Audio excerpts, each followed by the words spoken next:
Is depression a mental sickness or ordinary experience for as many people nowadays experience depression? It is a person having family problems, school problems, and family problems that comes at the same time.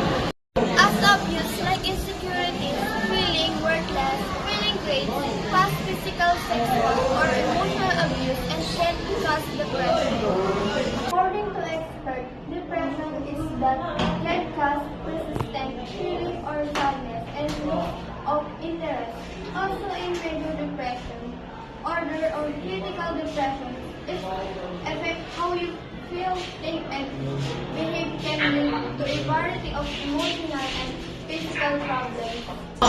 And sometimes you may feel as if life is a burden. Maybe nowadays students are often affected by this, especially when study was not through modules and was confined by family problems.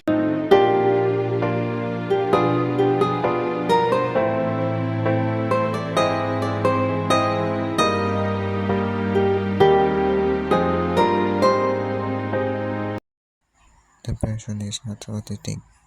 It can lead cause or death, so don't think it's a joke. We must be nice with anyone because we have no idea what they're going through or problems what they're dealing with. Depression is a serious matter. Be gentle, kind, and respect others.